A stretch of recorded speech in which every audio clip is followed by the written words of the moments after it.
116번부터 볼게요. 자본 파트거든요. 자본하고 뒤쪽이 수익 비용 이렇게 될 것 같은데 116쪽 보겠습니다.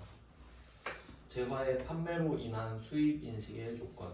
이제 이 부분은 재고자산 파트랑도 살짝 겹치긴 하거든요. 그러니까 판매가 나오니까 판매 용도의 재화가 재고자산이잖아요. 조금 관련이 있다고 보시면 돼요. 그러니까 우리 입장에서 재고자산이 판매가 되면 그게 곧 수익이니까 수익이 나온 겁니다. 한번 볼게요. 1번 수익 금액을 신뢰성 있게 측정할 수 있다. 나름 키워드가 있다면 측정이거든요. 측정. 뭐 별거 아닌 말 같지만 회계에서는 중요한 게 있어요. 원칙은 측정이 있고, 그다음에 예외가 추정이거든요. 추정. 네, 요것도 앞에 부채 쪽에서 나온 적이 있는데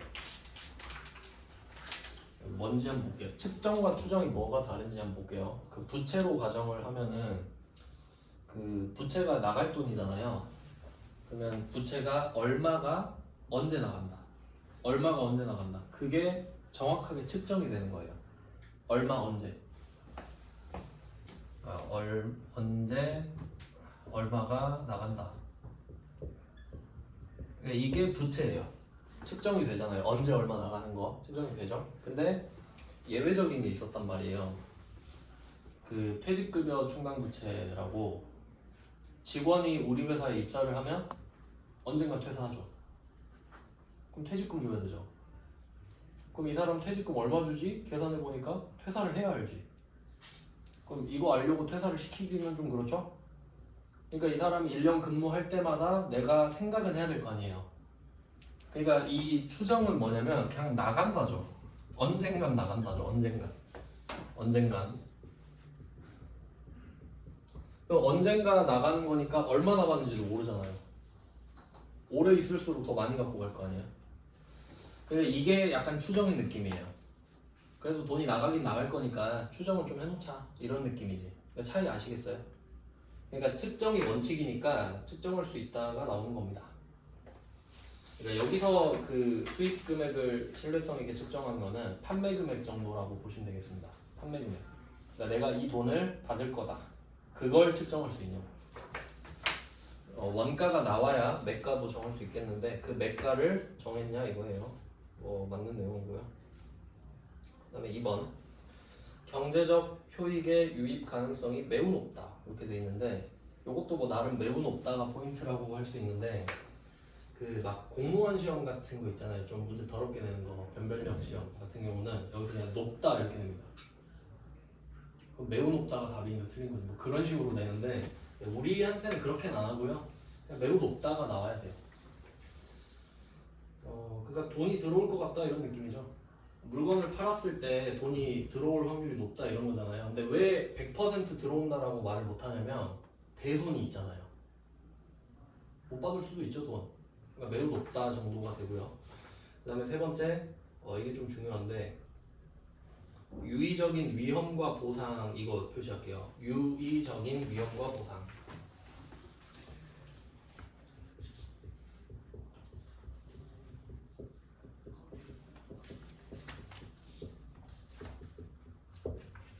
유의적인 위험과 보상. 일단 여기서 유의적이다라는 말은 의미가 있다라는 소리거든요. 의미가 있다. 그러면 회계에서 의미가 있다라는 거는 그 뭐 되게 철학적인 의미 이런 걸 말하는 게 아니라 그냥 금액이 크다는 소리예요. 그냥 그런 느낌이죠. 의미가 있다 정도 해석하시면 되고요. 상대적으로 해석하시면 돼요. 근데 지금 위험이랑 보상이니까 뭐 금액 크기는 아니겠네. 위험이랑 보상 이게 나왔는데 이게 뭐에 영향을 미치냐면 소유권에 영향을 미치는 거예요. 소유권 이게 중요한데 상황을 한번 넣어볼게요. A랑 B가 있다. A가 팔았어요 물건을 B한테. 이거 좀 이해해 놓으시면은 편해요. 이런 형태로 내는 문제가 꽤 있었거든요 지금까지도. 그럼 A가 물건을 B한테 팔았습니다. 그럼 이때 유의적인 위험과 보상을 B한테 넘겨야 되는지 생각해 볼게요. 내가 당근마켓에 물건을 팔러 갔단 말이에요. 그럼 내가 이거 아이폰 쓰다가 파는 거예요. 그러면 그 구매자님 그 이거 고장나면 알아서 고치세요라고 하나요? 아니면 제가 고쳐주나요? 혹시 그 제가 AS 해드릴게요 이러세요? 3은 끝이죠? 쌩까지 끝이죠? 그러면 위험과 보상이 이전되는 거 맞아요? 맞죠? 그럼 판매예요. 그럼 이런 걸 매각이라고 합니다. 그러니까 이 유의적인 위험과 보상이 이전이 됐냐 안 됐냐 이거 따지는 거거든요. 그럼 이때 이걸 소유권이라고 하는데 이게 이전이 됐다. 그럼 이걸 매각이라고 해요. 이제 네 알아서 해. 난 팔았다 끝. 이게 매각 맞죠? 그럼 이전이 아닌 경우도 있냐? 뭐 그런 경우도 있긴 있겠죠. 이게 그 엄청 옛날 건데 말하기 좀 민망한데 어음 할인할 때 그러니까 여러분이 어음을 받았어요. 어음을 근데 이걸 은행에 팔러 가는 거야. 은행에 근데 은행 가서 야 이거 팔게 하니까 야 얘 망하면 네가 나한테 돈 갚아? 라는 거예요. 그럼 내가 물건은 팔았는데 지금 보상을 해야 되는 입장인 거지. 그럼 그건 이전이 안 된 거거든요. 자, 그건 차입입니다. 차입이에요, 차입. 그러니까 여기 조금 어려운 내용이긴 한데 한번 이해해 놓으면 좀 편해요. 그러니까 뭔 상황인지 생각해봐요. 여러분이 당근마켓에 아이폰을 팔러 간 거예요. 근데 얘가 이상한 조건을 걸어. 아, 판매자님 이거 판매자 하셨으니까 고장나면 AS 해주세요. 액정기 좀 갈아주시고요. 뭐 그런 말을 하는 거야. 근데 내가 얼떨결에 네 이런 거예요. 그러면 위험과 보상이 이전이 안 됐죠. 내가 위험 부담해야 되잖아요. 좀 내가 고쳐달라며. 그럼 이때는 내가 받은 돈 있죠. 이 돈을 빌린 게 된다고. 아이폰을 담보로. 아이폰을 담보로 돈을 빌려서 이걸 내가 고쳐주고 있어야 되잖아. 그러니까 그건 차입이란다고요. 알겠죠? 뭔 말인지. 그러니까 이거 알아야 풀 수 있어요 지금. 근데 이걸 외우기는 힘들거든요. 외워버릴 수도 있긴 한데 의미가 별로 없죠. 자 그럼 한번 읽어보세요 다시. 재화의 소유에 따른 유의적인 위험과 보상 이게 소유권이죠. 곧 그럼 이거 넘겼냐고 판매자한테 있대요. 그럼 판 거 아니죠. 그럼 이게 틀렸지. 구매자에게 있다 이렇게 해야 되지 않겠어요? 그래야 판 거고 수익을 인식하지. 그래서 결론은 되게 복잡하게 이어지는데 이게 소유권 이전이 된 거예요. 매각이. 그래서 소유권 이전이 돼야 수익을 인식하지 우리가. 맞죠? 내가 이걸 너한테 팔았으니까 돈 내놓으라고 할 수 있잖아요. 그러니까 이렇게 이어지는 거라고. 그러니까 위험과 보상이 이전이 됐나요? 네, 됐어요. 그럼 소유권 이전 됐네요. 그럼 수익 인식하세요. 이런 거예요. 그럼 혹시 이전이 안 됐어요. 이러면 그거 차입이네요. 그러면 이건 소유권 이전이 아니니까 수익 인식하지 마세요. 이렇게 가는 거라고. 이거 틀렸지? 차입이니까. 옆에다 차입 써보세요. 판매자에게 있는 거는 차입 거래라고 합니다. 그러니까 내가 이 물건을 담보로 맡기고 돈을 빌린 게 되는 거예요. 맞죠? 책임을 내가 져야 되니까. 뭐 보상은 제가 나한테 말 안 해줄 거고 위험만 지겠죠 보통. 그래서 조금 어렵죠 답 자체가 지금. 근데 이제 90회 이후부터는 조금 어렵게 나오니까 대비하셔야 돼요. 그 다음에 4번 거래와 관련하여 발생했거나 발생한 원가 이렇게 돼 있죠. 그러니까 요거를 1번이랑 4번을 대응시키면 돼요. 1번과 4번을. 1번이 수익 금액이잖아요. 수익. 4번이 원가잖아요. 비용이죠. 비용. 요거 원가에서 말씀드렸는데 비용을 이렇게 크게 두 개로 나누면 돼요. 원가랑 뭐 손실 정도로. 그러니까 비용은 자산이 없어지는 겁니다.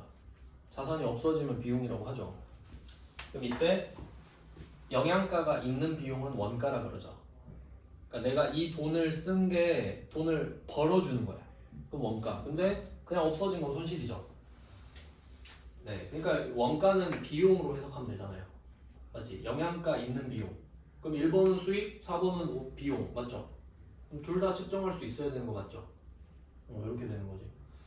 그러니까 116번은 사실 소거법으로 푸는 게 맞습니다. 1번, 2번, 4번이 맞으니까 3번이겠지 정도로 괜찮은데 근데 알고 계셨으면 좋겠어요. 앞에도 몇 문제 나왔습니다. 이걸로. 부채 쪽에서 나왔던 것 같은데 조금 난이도는 있는데 좋은 문제 같아요. 그다음 117번 수익이죠. 수익. 위에 연장선이라고 보시면 돼요. 1번 수익은 재화의 판매, 용역의 제공이나 이건 좀 끊어서 볼게요. 첫 번째 재화의 판매. 이게 우리가 하는 거죠. 제품 매출, 상품 매출, 재화의 판매. 그다음에 용역의 제공. 요게 서비스잖아요. 근데 우리는 해당이 없죠. 근데 그런 사람도 있잖아요. 서비스 파는 업종도. 그래서 뭐 용역의 제공. 그다음에 자산의 사용에 대하여 자산의 사용 있죠. 자산의 사용. 그러니까 이게 재화랑 용역으로 보통 나누는데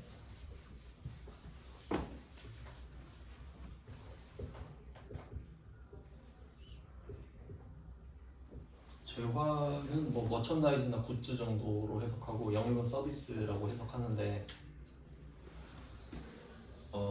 재화는 쉽죠. 물건이니까요. 그 물건 팔면 끝이잖아요. 근데 용역이 두 가지로 나눠지거든요. 첫 번째가 영무 제공인데 우리가 알고 있는 서비스입니다. 그러니까 뭐 미용실에서 머리를 잘라준다거나 뭐 손톱을 붙여준다거나 이런 것들 있죠. 그런 게 용역, 그러니까 영무 제공이에요. 영무 서비스. 그다음 한 개 더 있는데 재화를 사용하게 해주는 거예요. 재화를 사용하게 해주는 거지. 그러니까 차이를 한번 생각해 볼게요. 여러분이 건물이 하나 있다고 할게요. 건물. 그럼 이 건물을 팔면 재화의 공급이에요.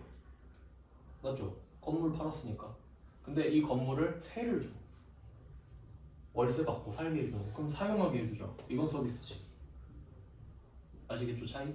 그러니까 서비스가 두 개 있다고 아시면 돼요. 진짜 서비스랑 물건을 쓰게 해주는 거.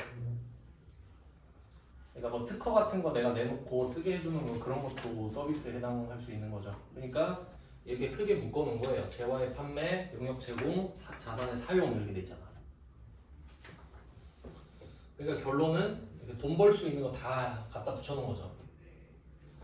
그거에 대해서 받았거나 받을 때까지 공정가치 뭐 맞는 말 같죠? 이게 그거예요. 116번에 1번 그 수익금액일 거 아니에요. 그게 신뢰성 있게 측정되냐고. 그게 공정가치예요. 대충 이렇게 붙이면 되겠고 그 다음에 2번 용역 제공거래 서비스 파는 거예요. 서비스 성과가 나야겠죠. 그러니까 재화는 주면 끝나잖아요. 근데 용역은 뭔가 성과가 나야겠지. 그러니까 예를 들어 여러분이 컨설팅 회사면 내가 상담을 해주고 저 사람이 나아지는 게 있어야 될 거 아니에요. 뭐 그런 걸 성과라 보면 되겠는데 자 용역 제공거래의 성과를 신뢰성 있게 추정할 수 없대요. 그러니까 이건 수익에 가깝겠지. 맞죠? 성과를 추정할 수 없대요. 그 다음에 발생한 원가의 회수 가능성이 낮은 경우 이렇게 말을 하는데 일단은 가치 판단을 한번 해보세요. 좋은 건지 나쁜 건지. 성과를 추정할 수 없대. 안 좋죠. 원가의 회수 가능성이 낮은 것도 안 좋잖아요. 그럼 이거 되게 안 좋은 상황이네. 자 그렇게 받아들인 다음에 발생한 비용의 범위 내에서만 수익을 인식한다. 아예 인식하지 않습니다. 안 좋잖아요 지금 상황이. 성과를 신뢰성 있게 추정할 수가 없고 그 다음에 수익을 모르고 비용도 모른다. 그러면 아무것도 잡지 않습니다. 수익을 아예 안 잡는다고 생각하시면 돼요. 왜냐면 회계가 되게 보수적이거든요. 그러니까 비용을 쓴 거를 회수도 못하는데 왜 수익을 잡냐 이거지. 비용을 확실히 회수할 수 있을 때는 그렇게 말할 수 있는데 그래서 뭐 대충 봐도 좀 아닌 것 같은데 이 정도 느낌만 받으면 되고요. 그 다음에 3번 이자 수익은 원칙적으로 유효이자율을 적용한다 하는데 요거 좀 해놓을게요. 이자 표시하고 유효이자율 이렇게 표시하시면 됩니다. 이자, 유효이자율.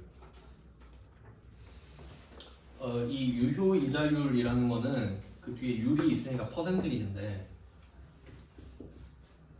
유효이자율이라는 말이 나오잖아요. 그럼 요거는 이자에만 적용됩니다. 이자만.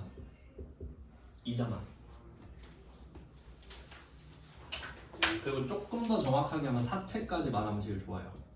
사채 파트에서 나왔습니다. 비유동 부채 쪽에 있어요. 그러니까 이자라는 개념이 돈에 대한 사용료거든요.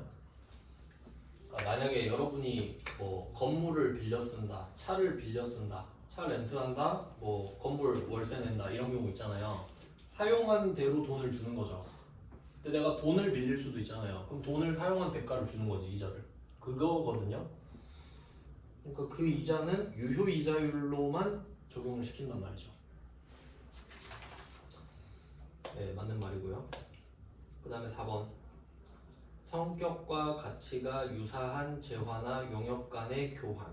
이거를 동종 교환이라고 하는데, 동종 자산 간의 교환이라고 해요. 이것도 앞에서 한번 나왔었는데,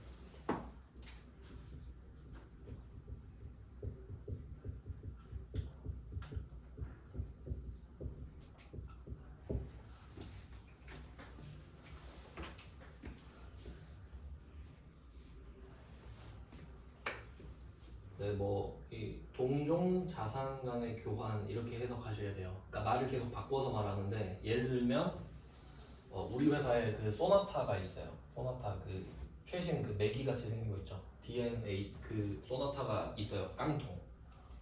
근데 상대방 회사가 그 아반떼 CN7인가 그거 프롭이 있어요. 그러니까 나는 소나타 깡통, 쟤는 아반떼 프롭 이렇게 됐죠. 근데 서로 자기 차 색깔이 마음에 안 들어서 바꾸기로 했어요. 그게 동종자산 간의 교환이에요. 둘 다 자동차잖아요. 기능이 똑같죠. 근데 만약에 내가 기계를 줄 테니까 너는 자동차 줘 하면 2종이에요. 다른 종류잖아. 2종. 그럼 일단 동종은 쉽거든요. 동종은 수익을 발생시키지 않아요. 실제로 그렇잖아요. 내가 소나타 타다가 아반떼 탄다고 뭐 더 좋아지는 거 아니잖아요. 똑같잖아, 기능은. 그래서 이거는 좀 외워두시면 편해요. 동종 자산 간의 교환은 수익을 발생시키지 않고 비용도 발생시키지 않겠죠. 그러니까 아무 실이익이 없다고 봅니다. 그냥 교환하고 끝나요. 근데 반대로 말하면 이종 자산 간의 교환은 수익을 발생시키겠죠. 시킬 수도 있겠죠. 근데 그것까지는 안 해도 된다 이거예요. 그러니까 동종은 없다 이 정도만 외워도 뭐 좋죠. 지금 풀 수 있잖아요. 2번이 틀렸다. 조금 지역적인 내용이었고, 그 다음에 23페이지에 118번으로 가겠습니다. 이번에도 수익 인식입니다. 1번 용역의 제공. 그러니까 이 용역의 제공은 영무의 제공이라고 해석하시면 됩니다. 그러니까 재화의 사용도 있었죠. 그게 아니라 서비스 정도로 해석하시면 되겠고, 이걸로 인한 수익은 용역 제공 거래의 성과를 신뢰성 있게 추정할 수 있을 때 완성 기준에 따라 인식한다. 일단 추정이 조금 거슬리고, 완성 기준? 이거 진행 기준입니다. 확실한 거는. 추정이 맞나? 이건 추정이 맞을 것 같네요. 여기서는 왜 추정이 맞을지 한번 생각해 보면은, 용역 제공해서 그 성과가 정확히 어떨지는 측정이 좀 힘들지 않나요? 그러니까 머리가 잘 됐는데 뭐 얼마나 좋냐 뭐 그러기 힘드니까 그런 것 같은데, 일단 완성 기준이 아니라 진행 기준이라고 바꿔주시면 돼요. 그리고 이제 용역 쪽은 알아두시면 좋은 게, 이게 부가가치세랑도 살짝 연결돼 있거든요. 용역 제공 이쪽이 재화 공급, 용역 공급 이렇게 말을 하는데, 이 용역 쪽에 예시를 제가 2개를 들어드릴 테니까 좀 알아두시면 좋겠습니다. 건설업이랑 요식업, 요 2개는 좀 기억을 하셨으면 좋겠거든요. 건설업, 요식업. 왜냐면 왜 이거 2개만 말씀을 드리냐면, 다른 애들은 대충 들으면 답이 나와요. 한번 해볼까요? 첫 번째, 내가 오피스텔을 갖고 있는데 세를 줘요. 용역 맞죠? 재화는 아니잖아요. 뭐 그런 느낌으로 바로 온다는 거거든요. 근데 뭐 건설업, 요식업 이런 거 말하면은 조금 애매하거든요. 왠지 생각해 보세요. 건설업은 건물을 지어주죠. 건물을 지어주잖아요. 그럼 이 회사가 건물을 지어서 나한테 주면 재화를 준 거거든요. 맞죠? 건물을 지어서 줬으니까. 근데 어떻게 또 생각해보면 건물을 짓는 기술을 준 것 같기도 하고, 생각하기에 따라 좀 다르죠. 그럴 수 있잖아요. 근데 제가 용역 제공은 건설업으로 넣어놨죠. 그래서 어떻게 생각하시면 되냐면, 이게 요식업도 달라 보이지만 똑같거든요. 그러니까 만약에 여러분이 건설회사 똑같은 아파트를 여러분이 짓고 싶은 거야, 개인적으로. 그러면 내가 건설회사 미행해가지고 재료 어디서 샀는지 보고 어떤 재료 얼마나 샀는지 봐서 똑같이 살 수 있죠. 똑같이 재료 살 수 있잖아요. 그럼 똑같이 지을 수 있어요? 안 되잖아요. 그럼 핵심은 뭐지? 짓는 기술이잖아요. 그러니까 나는 짓는 기술을 샀다고 보는 게 맞죠. 왜냐면 재료는 나도 살 수 있는데. 그러니까 그 서비스를 샀다고 보는 게 맞잖아요. 그러니까 이렇게 기억을 하자 이거지. 그럼 음식은 어때요? 똑같이. 내가 재료 똑같이 살 수 있죠. 그래서 저는 이 두 개가 달라 보여도 똑같아 보이거든요. 그럼 이제 절대 안 까먹어요. 얘는 재화의 공급이 아니다. 왜냐면 기준이 달라요. 수익을 언제 인식하는지가 다르거든요.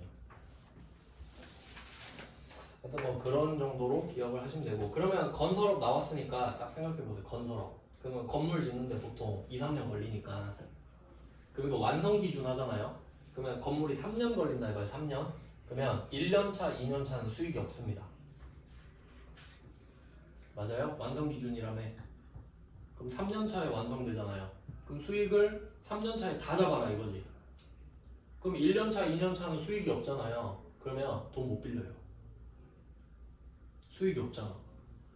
은행 가서 돈 빌려주세요 하면 재무제표 갖고 오세요 이러거든요. 근데 수익이 없네? 거지 꺼져 이러죠? 돈 못 빌려. 계속 악순환이야. 그러니까 발생 기준을 진행 기준을 하는 게 맞겠죠. 그러니까 이렇게 이어지면 됩니다. 용역 제공하면은 건설업을 떠올려. 그럼 건설업은 오래 걸리거든요. 그러니까 건설업은 완성 기준 하면 안 되겠다. 진행 기준으로 가져야겠다. 그럼 얘가 1년 차에 30%를 지었으면 30%의 수익을 인식하게 해주는 거지. 완성도 기준으로 가니까. 진행 기준. 이해되셨죠? 그러니까 틀렸지 1번이. 네, 그 다음에 2번. 이자 수익은 유효 이자율. 이자 유효 이자율. 또 나왔죠? 맞고. 그 다음에 3번 배당금 수익. 이자 수익이랑 좀 대조가 되죠. 이자는 돈을 빌려줬을 때 받는 거고, 배당은 주식 샀을 때 받을 수도 있는 겁니다. 이자는 100% 받는 거고요. 배당금은 못 받을 수도 있어요. 안 주면 못 받지. 그럼 얘는 언제 인식하냐면, 배당금을 받을 권리와 금액이 확정되는 시점에 인식한다. 맞는 말 같지 않나요? 이때가 보통 주주총회예요. 주주총회에서 이자 얼마 합시다, 주당 얼마 이렇게 딱 정하면 통지서 보내고 이자 쏴주고, 배당 쏴주고. 그 다음은 4번. 매출 애누리와 할인 및 환입은 수익에서 차감. 맞죠? 제품 매출에서 빼는 것도 있고 상품 매출에서 빼는 것도 있습니다. 그러니까 여기서 말하는 이 수익 있잖아요. 이 수익을 계정 과목으로 바꿔라 하면 제품 매출, 상품 매출 두 개 말할 수 있어야 돼요. 우리 둘 다 팔 수 있기 때문에. 네, 뭐 답은 1번. 이것도 속어법으로 풀 수 있는 수준이네요. 그러니까 이게 문제를 하나하나를 다 OX로 할 수 있어야 되냐가 아니죠. 4개를 세트로 보시면 되니까 웬만하면 속어로 다 제껴집니다. 알면 좋은 거지. 그다음에 119번. 119번이랑 120번은 똑같죠. 판관비. 판관비는 800번이잖아요. 그리고 이런 거 쉽지. 바로 주워먹는 문제 아닙니까? 1번. 119번에 1번. 회계팀 직원의 급여. 뭐 회계팀이 제조는 아니니까요. 본사니까 맞죠? 2번. 영업팀 직원의 출장비. 영업팀이니까 판매 쪽 맞죠? 그럼 혹시 구매팀이면? 구매팀 출장비면 제조 쪽에 관련이 있겠죠? 그다음에 3번 총무 마찬가지죠. 총무도 본사 쪽이고. 4번은 은행 대출 이자 비용. 영업 외 비용입니다. 900입니다. 900. 저는 좀 이런 거 볼 때마다 의미 부여를 다 하거든요. 그럼 이자가 왜 영업 외냐? 저는 이렇게 생각했어요. 만약에 내가 돈이 많잖아요. 돈이 많으면 돈 안 빌려도 되죠. 그럼 이자 안 내도 되잖아. 근데 내가 돈이 없으니까 돈 빌리고 있는 거죠. 그럼 남들은 안 쓰던데 너만 쓰네? 그럼 영업의 비용 뭐 이런 식으로. 저는 그렇게 생각해요. 실제로 비중이 상당히 큽니다. 보통 이 이자 비용이. 난 120번 평관비 아닌 거 4번이죠. 요것도 좀 잘 나오는데요. 기타의 대손삼각비. 요거는 뭐 앞부분이랑도 좀 겹치는데 대손 문제죠. 대손.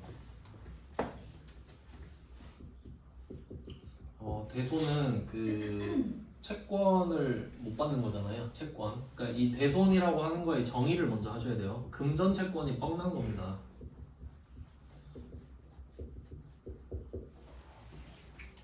그러니까 내가 쟤한테 받을 돈이 있어요. 받을 돈이 있는데 쟤가 안 준대. 그럼 이게 대손이죠. 그러니까 이거부터 개념을 파악하셔야 된다 이거지. 금전 채권을 못 받는 거구나.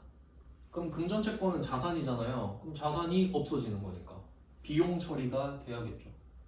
그럼 이 금전 채권에 뭐가 있는지 정리를 해야 될 거 아니에요. 금전 채권에는 매출 채권이랑 기타 채권이 있죠.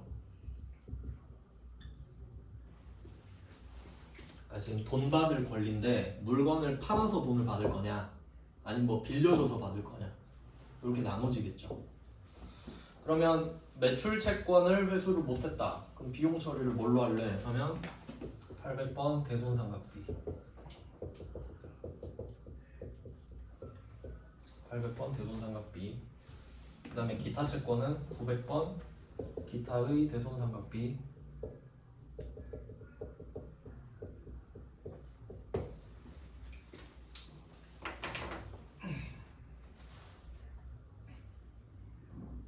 네, 뭐 기억 안 나시겠지만 이제 그냥 덧칠하면 돼요. 그냥 이런 게 있었구나. 다음번에 볼 때는 기억이 났으면 좋겠군 정도만 예측하셔도 돼요. 어차피 기억력은 한계가 있으니까. 그러면 이때 800, 900 있잖아요. 그럼 뭐 한 김에 좀 제대로 해볼게요. 그럼 삼각비 하면 떠오르는 거 이제 세트. 감가상각비. 그것까지 같이 볼게요. 감가상각비랑 좀 비교를 해보면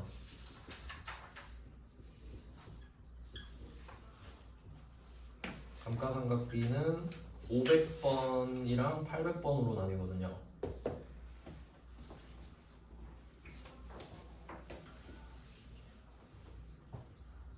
좀 이게 어느 정도는 들려야 되는데 그럼 대손삼각비랑 감가상각비 이야기를 해볼게요. 대손은 금전채권에 일어나는 거죠. 그러니까 돈을 받아야 되는데 못 받은 거니까. 그럼 그 분류가 물건을 팔았냐 안 팔았냐거든요. 그럼 물건을 판 건 800번이죠. 판매니까. 판매비와 관리비잖아요. 그럼 이건 이해되시죠? 그럼 얘는 뭐냐? 기타 채권은 대여금이에요.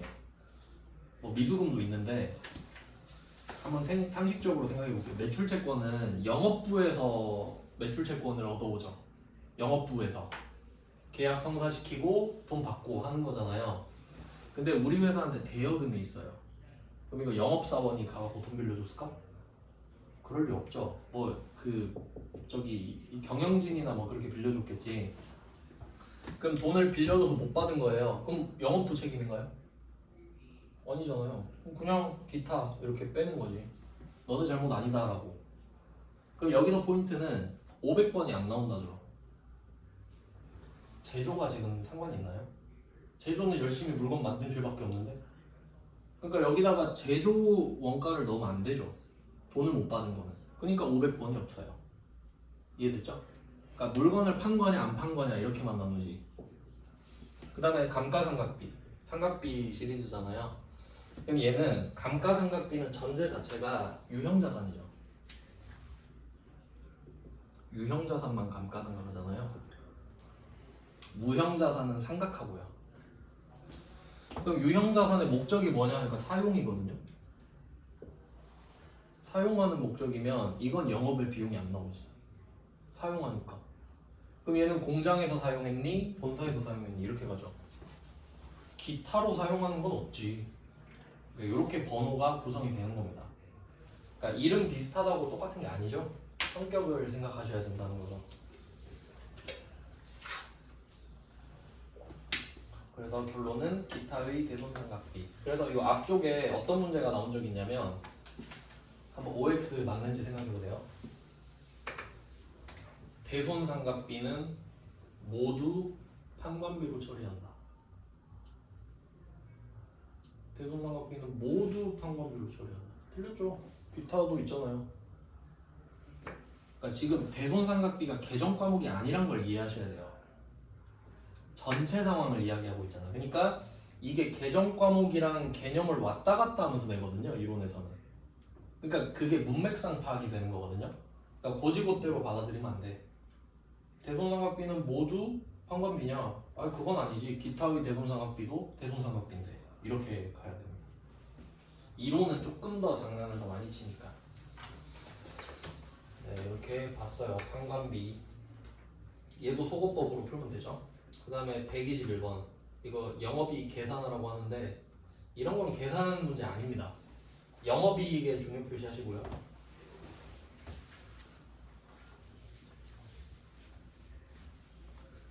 요거는 이제 손익계산서를 알고 있는지 물어보는 거거든요. 한번 적어볼게요. 이걸 알고 계셔야 되긴 되는 건데 뭐 책에도 다 나와 있는 거긴 하지만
일단 보기 좋게 색깔로 구분을 했습니다. 빨간색은 수익이고 파란색은 비용이에요. 이건 제가 가르쳐 드린 적이 없습니다. 어차피 기억 못 할 거기 때문에 이때 하려고 아껴놨죠. 그럼 한번 이게 손익계산서거든요. 손익계산서 한번 구성을 보겠습니다. 여러분이 실제로 어떤 회사를 좀 판단하고 싶을 때도 있잖아요. 뭐 취직을 한다든가 주식을 산다든가 그런 거 할 때. 그럼 일단 여러분이 보셔야 되는 걸 알려드릴게요. 이 구조를 딱 봤을 때 매출액 봐야 되죠? 근데 문제는 매출액만 보면 안 돼요. 이제 보통 매출액만 말하는 사람은 사기꾼입니다. 실제로 사람도 자기가 돈 많이 번다고 할 때 수익만 말하면 거짓말이고 이익을 말해야 진짜입니다. 맞죠? 그러니까 당기순이익이 사실 제일 중요하죠. 하지만 영업이익도 중요하다. 그러니까 보통 저는 볼 때 세 개 먼저 봐요. 세 개를 보고 얘를 100%로 잡았을 때 얘가 몇 퍼센트고 얘가 몇 퍼센트인지를 일단 봐요. 일단 얼마가 남는지가 중요하니까. 그리고 나서 그 내용을 보는 거지. 어떻게 얼마를 벌었고 어떻게 얼마를 썼는지. 그러니까 가닥 잡을 땐 이 세 개가 제일 중요하거든. 왜냐면 이 영업이익 있잖아요. 이게 평타입니다. 평타. 흔히 말하는 평타. 그냥 내년에도 이 정도는 하겠지. 작년에도 이 정도 했으니까. 이게 신뢰가 가장 많이 가는 거예요. 그러니까 왜 이걸 믿냐면 이 매출액이 업종마다 조금씩 다른데 매출액 우리가 제조업이니까 매출액이 영업이익이거든요. 그러니까 영업수익. 정확히 말하면 영업수익 맞죠? 벌어들인 돈이니까. 근데 이 매출원가랑 판관비 있죠. 요게 공장에서 쓴 돈, 그러니까 정확히 말하면 제조원가에서 나온 건데 제조원가에서 팔린 것만 관리한다 했죠. 매출원가. 요 두 개가 영업 비용이거든요.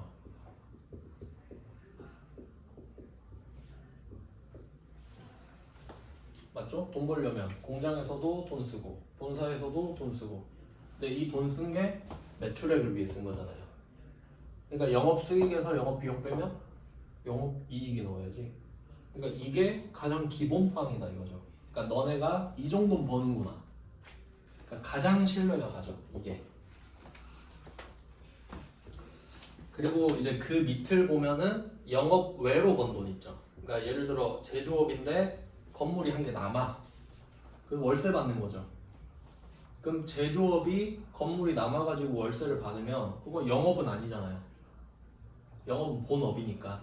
그럼 그건 영업의 수익이죠. 그러니까 그거는 그렇게 중요하지 않으니까 밑으로 빼겠다 이거지. 이해되셨죠? 그러니까 얘 보고 아 밑에는 뭐 그냥 참고만 할게 이런 느낌이라는 거예요. 영업의 비용도 그렇고. 그리고 세금 내고 그러니까 세전이익은 세금 내기 전이고 당기순이익은 세후 이익이죠. 이렇게 되는 거예요. 여러분 실제 월급. 자 그러면 지금 영업이익 물어봤잖아요. 그럼 이걸 일단 알고는 있어야 되고요. 그리고 뭐 물어보는지 알아야 돼요. 자 문제 볼게요. 영업이익을 계산하라 그랬죠. 그리고 122번을 보시면 영업이익에 영향을 미치는 이라고 했죠. 이걸 이해할 수 있어야 된다고. 그러면 영업이익을 계산하라고 하면요. 영업이익 위에 것만 계산하면 되죠. 맞죠? 무슨 말인지 아시죠? 밑에 거 할 필요 있나요? 없잖아. 그러니까 이거 아는지 물어보고 그리고 영업이익 위에 것만 해야 되는지 아냐고 물어보는 거잖아 지금. 그리고 영업이익에 영향을 미치는 것도 위에 거죠. 그럼 밑에 거 이야기하면 영향 미치나요? 안 미치지 절대. 위로 올라갈 수는 없으니까. 아래로 내려가는 구조잖아요. 그러니까 결론은 매출액, 매출원가, 판관비 찾아라 이 말이네. 아시겠나요? 밑에는 못 외워도 여기까지는 외우셔야 돼요. 매출액, 매출원가, 매출총익, 판관비, 영업이익까지는 문제 나오잖아요.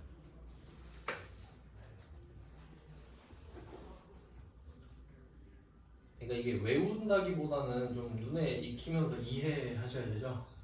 번 돈, 쓴 돈 이렇게 있으니까. 자 그럼 한번 구해 볼까요? 계산 문제 아니죠 이거는. 자, 매출액 나오죠? 매출액은 플러스라고 적을까요? 수익이니까. 플러스 1번이죠. 번호로 치면 1번. 번호까지 써놓으면 좋겠네. 1번 플러스. 그 다음에 매출 원가 2번이죠. 마이너스. 그림이 딱 그려져요. 빼면 매출 총 이익 이렇게 딱 나오고 여기서 판관비 빼야 되죠. 여기서 혹시 제조원가 나오면 어떡하지? 쌩깝니다. 쌩깝니다. 이게 진짜 중요합니다. 그러니까 솔직히 말하면 이 출제자가 더 갈 수 있었는데 지금 눈치 보면서 제조원가 안 낸 거거든요. 제조원가 내면 틀릴 사람 많아요. 그럼 왜 그런지 한번 생각해 볼까요? 제가 예시를 계속 똑같이 드는데 하나라도 외우라고 하는 거거든요. 기억이 나는지 봐봐요. 내가 제조하는데 한 개 80원이 들었다. 10개 만들었다. 이거 했죠 똑같이. 80원 들어서 10개 만들었어요. 제조원가 800원이죠. 근데 이 중에 2개를 팔았어요. 100원에 2개 팔았어요. 그러면 매출액이 200원이죠. 매출액 200원. 그럼 이때 물어보는 거야. 너 이 200원 버느라 얼마 썼어? 160원이요. 이래야죠. 준 건 2개니까. 썼던 80원 중에 팔린 것만 이야기하죠. 매출원가는. 그냥 80 곱하기 2잖아요. 이해돼요? 그러면 지금 매출원가를 이미 말했죠. 매출원가 500이라 말했죠. 그리고 저 같으면 여기다가 제조원가를 옆에 같이 넣을 거예요. 그럼 제조원가 의미 없잖아 이제. 제조원가 중에서 팔린 것만 매출원가가 되는데 이해되세요? 그러니까 여기 옆에 제조원가만 있어도 그냥 x 치면 된다 이거예요. 우리는 그러니까 매출원가를 구하기 위해 제조원가를 구한다고 봐도 돼. 이해되셨죠? 제조원가는 남한테 공개하는 거 아니랬잖아요. 그러니까 제조원가는 나만 알고 있고 이 중에 팔린 거의 원가만 딱 적어서 보내주는 거잖아요. 이 정도는 공개해야 되니까. 네, 그래서 제조원가가 혹시 나와도 무시하면 된다. 제조원가 중에 매출원가만 뽑았으니까 이것까지 아셔야 된다는 거야. 이 문제만 맞힌다고 지금 끝이 아닙니다. 자, 그럼 나머지는 차량 유지비, 뭐 접대비, 기부금, 잡손실 있는데 그럼 이거 문맥상 어떻게 해석하죠? 이 차량 유지비랑 접대비는 500, 800 다 있죠. 그럼 얘는 출제자가 무슨 생각으로 냈을까요? 제조원가는 아니겠지. 그렇죠? 합리적으로 생각해야 되죠? 그러니까 얘는 둘 다 판관비로 밀어넣으면 되는 거잖아요. 판관비. 그래서 얘는 순서상으로 1, 2, 3번 건너뛰고 4번이죠. 3번은 나올 리가 없지. 3번은 결과물이니까. 그래서 이 차량 유지비랑 접대비를 묶어서 이거 판관비겠지 하고 빼면 되죠. 4번 해가지고. 그럼 기부금 잡손실은요? 영업 외비용이죠. 기부한다고 매출액 느는 거 아니죠. 접대하면 매출액 늘죠.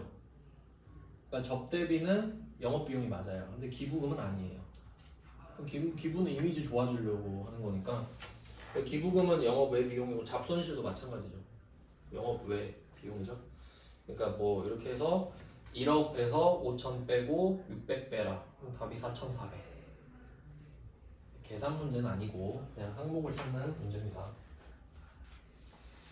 그 다음에 122번. 이거 123번까지 볼게요. 자, 122번. 영업이익에 영향을 미치는 거. 그럼 매출원가, 평관비 생각하면 되죠. 미치는 설명으로 보면은 122번에 1번 유형자산 처분 손익 영업 외입니다. 그러니까 유형자산은 우리가 쓰던 거 파는 거잖아요. 제품을 파는 게 아니죠. 그럼 우리가 잘한 거 아니지. 쓰던 거 비싸게 팔았다고 막 기분 좋아하고 그럴 거 아니죠. 영업 외 수익이 될 겁니다. 영업 외 비용이나. 그 다음에 2번 지정기부금의 지출. 요거는 좀 장난을 친 건데 그 회계에서는 그냥 기부금 이렇게 말을 하잖아요. 근데 나중에 여러분 소득세 배울 때 연말정산할 때 법정기부금, 지정기부금 이런 거 나와요. 그러니까 지금 일부러 헷갈리게 하려고 소득세법상 용어를 회계에서 꺼낸 거거든요. 그러니까 여기서 지정은 필요 없습니다. 그냥 기부금으로 해석하시면 돼요. 기부금은 일단 영업 외 비용이죠. 그러니까 지금 동네를 잘못 찾아왔어요, 얘가. 일부러 그랬겠지만. 그 다음에 3번의 사채 상환이익. 이것도 우리가 잘한 거 아니죠. 그러니까 우리가 잘한 거, 우리가 잘못한 걸 찾는 거거든요. 그럼 4번 이건 아까 배운 건데 잘 나온다 그랬죠. 매출 채권이잖아요. 그럼 얘는 800번 대손상 갚이죠. 그럼 얘는 판관비잖아요. 근데 이거를 기타 채권으로 바꿔서 낼 수도 있죠. 지금 여기서. 그럼 900번 되잖아요. 그러니까 이런 식으로 연결해서 내잖아요. 다 연결돼 있죠 지금. 뭐 좋은 문제죠. 그 다음에 123번까지만 보고 좀 쉴게요. 123번은 역시 영업이익인데 122번은 영향을 미치는 거였고 123번은 영향을 미치지 않는 거니까 대략 뭐 영업 외 손익이나 법인세 이런 거 나오겠죠. 한번 볼게요. 1번 무형자산으로 인식하고 있는 개발비에 대한 상각비. 이 무형자산은 사용 목적이니까 500 아니면 800번으로 생각을 하겠죠. 아까 설명드렸는데. 그러니까 얘는 어떻게 되든 영향을 미치죠. 500이든 800이든. 그 다음에 2번 재산세. 요것도 좀 헷갈릴 수 있는데 법인세랑 재산세는 다릅니다. 재산세는 돈을 버는 과정에서 내는 거예요. 그러니까 그런 거 있잖아요. 공장에 대한 재산세, 본사에 대한 재산세 이런 거 있죠. 그럼 이거 내야 돈 벌 수 있잖아요. 500, 800입니다. 그러니까 공장 재산세, 본사 사옥 재산세 이 정도로 해석하시면 되거든요. 500, 800 맞죠? 그 다음 3번 종업원의 직무능력 향상. 이게 뭐 500번이든 800번이든 영업비용 맞잖아요. 교육훈련비니까. 4번 답은 쉽죠? 단기매매증권 평가. 그러니까 원래 평가는 자본입니다. 원래 평가는 자본 플러스 자본 마이너스입니다. 원래 자본에서 배우는 거예요. 근데 단기매매증권은 예외죠. 한 개 더 알아두시면 되는데, 그러니까 이거는 이렇게 적어놓을게요. 평가는 원칙이 자본 플러스 자본 마이너스입니다. 평가 12월 31일에 가격이 올랐네 떨어졌네 하는 거 있죠. 그거는 실제로 판 게 아니라 그냥 지금 가격이 이러네 이거라서 자본으로 넣거든요. 자본 증가, 자본 감소 원칙이죠. 그 다음에 예외 수익 비용. 근데 요게 두 개 있거든요. 여기 시험 내는 게 이렇게까지만 정리하면 조금 아쉬워요. 같이 예시를 딱 적어두면은 좋은데 예외 두 개 있거든요. 원래 더 많은데 여기서 두 개네요. 첫 번째 단기매매증권. 단기매매증권 평가는 평가지만 자본으로 안 하고 수익 비용으로 한다는 뜻이고요. 그러니까 예외 맞죠? 그리고 또 가끔 나오는 게 있는데 외화 환산입니다. 외화 환산. 그러니까 외화 환산이 외화 평가죠, 사실. 이 두 개는 바로 수익 비용을 때려버리거든요. 이 정도 알고 계시면 좋습니다. 네, 이렇게 해놓고 좀 쉬다가 124번부터 볼게요.